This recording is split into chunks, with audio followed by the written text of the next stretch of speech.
Hello everyone, welcome back to Chemistry Explanation with Anita. Today I am going to deal with the most important topic of class 9th, or we can say it is the basic topic of the chemistry, that is valency. Yes, बच्चों को बहुत confusion होती है कि valency है क्या and how to memorize the valency. Actually में कोई याद करने की ज़रूरत ही नहीं है valency. Valency is the simplest term you can easily find out by the electronic configuration. First of all हम समझते हैं valency है क्या. वैलेंसी एक्चुअली में होती है कंबाइनिंग कैपेसिटी. कंबाइनिंग कैपेसिटी से क्या समझ में आ रहा है कि एक एटम जो है कितने एटम्स अदर एटम से या तो कितने एटम से कंबाइन हो सकता है. जैसे इसमें एक साइड है, इट मीन्स ये सिर्फ कॉर्नर का साइड होगा, ये एक तरफ से कनेक्ट होगा. इसमें दो साइड्स हैं, it is present in the intermediate, right. दो इसके हैंड से कंबाइन करने के लिए it is look like a hand. Okay, दो हैंड से कंबाइन करने के लिए, इसका सिर्फ एक हैंड है कंबाइन करने के लिए, एक हैंड है बॉन्ड फॉर्मेशन के लिए. Valency is actually the bond formation. कितना शेयर करेगा, जब शेयरिंग होती है तब बॉन्ड फॉर्म होता है, राइट. अब वैलेंसी कैसे निकालते हैं, तो सबसे पहले वैलेंसी को जानने से पहले हमें मालूम होना चाहिए कि वैलेंस शेल क्या होती है. वैलेंस शेल कोई भी एक हम स्ट्रक्चर लेते हैं, जैसे सोडियम का ले लिया. First shell 1 2 electrons, second shell 1 2 3 4 5 6 7 8 and third shell में एक इलेक्ट्रॉन, राइट.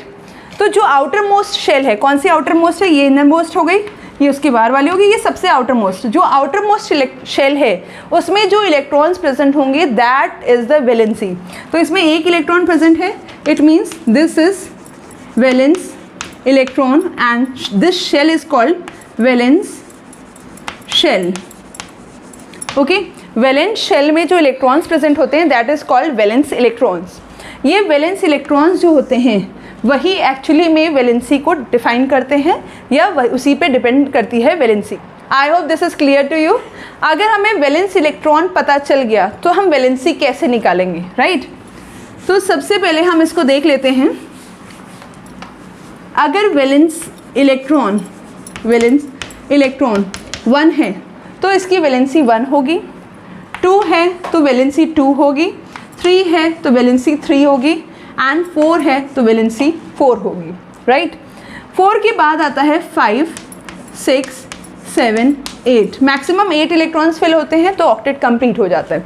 अब जैसे ही वैलेंस इलेक्ट्रॉन 5 6 7 8 निकला तो हमारा फॉर्मूला हो जाता है वैलेंसी का, valency equal to 8 minus valence electron. 8 minus 5 किया तो 3, 8 माइनस 6 किया तो 2, 8 माइनस 7 किया 1, 8 माइनस 8 किया तो 0. It means valency 1 2 3 4 3 2 1 0. ये वैलेंसी हुई. जब वैलेंसी 0 आती है, अधिकतर वो नोबल गैसेस होते हैं, it means most stable, they are not ready to form any bond.